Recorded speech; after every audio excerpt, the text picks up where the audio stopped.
গুজরাটের বিপক্ষে আমাদের ফাইটিং পিনিং এলিমেন্টটা কি হতে পারে, চলো একবার যদি আমরা নজর করে আসি। তো দেখো, এতে কোনো সন্দেহ নেই, প্রথমে থাকতে চলেছে আমাদের এইবার অন্তত ম্যাচে, হ্যাঁ, রহমুল্লাহ গুরবাজকে সুযোগ দিবে। রহমুল্লাহ গুরবাজ এবং তোমাদের সুনীল নারায়ণ ওপেনিং করবে।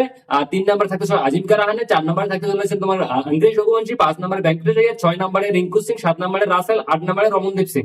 ঠিক আছে, এবং 9 নম্বরে থাকতে চলেছে মহিন আলী। তার কারণ আমরা স্পেশাল অনেক দেখছি, আর মহিন আলী আমাদের জন্য লাকি। ঠিক আছে, আর মহিন আলী থাকতে চলেছে, তার কারণ যে কটা ম্যাচে মহিন আলী ছিল আমরা কিন্তু কটা ম্যাচে কম বেশি জিতে গিয়েছি। আর মহিন আলী একটা লাকি বলতে পারো। আর মহিন আলী বল কিন্তু এবার অতটা খারাপ হয়নি, তার কারণ মহিন আলীকে যদি আমরা উঠে দেখি তো ইকোনমি তো ভাই আচ্ছা খাসা, কিন্তু চেন্নাইয়ের বিরুদ্ধে যা বোলিং করেছিল মহিন আলী, যা কোনো বলার কথা না। তো তারপরে থাকতে চলেছেন আমাদের হর্ষিত রানা, ব্যাপক করুণা, বরুণ চক্রবর্তী, সুনীল নারায়ণ কথা বললাম, বরুণ চক্রবর্তী থাকতে চলেছেন, হর্ষিত রানা, ব্যাপক করুণা ও আরেকটা ফার্স্ট বলেই তো দিলাম, এই কজনে থাকতে চলেছে।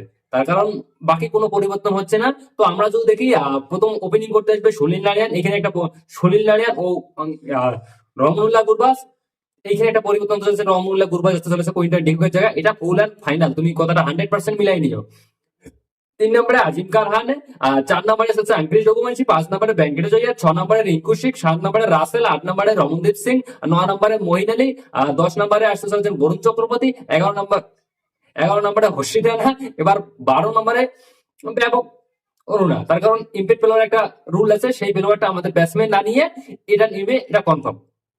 ঠিক আছে, এটাই হতে চলেছে ফুল অ্যান্ড ফাইনাল আমাদের জিটির বিরুদ্ধে স্কোয়াড। তার সঙ্গে কেকেআর এখানে আরেকটা খুশির খবর বলে দিচ্ছে যে অভিষেক মায়ার কিন্তু কেকেআর এর ব্যাটিং কোচ ছিল, সে কিন্তু টিম ইন্ডিয়ার কোচ থেকে বাতিল করেছে, সে ফিরে আসতে চলেছে স্কোয়াডে। তো ভাই কেকেআর এর স্কোয়াড তো আমাদের কি, তোমাদের কি মনে হয় যে কেকেআর কি জিটির বিরুদ্ধে ম্যাচ জিততে পারবে? যদিও আজকে জিটি সান্ডার যে ওই মানে নিয়েছে, তো চলো দেখা যাক কি হয়।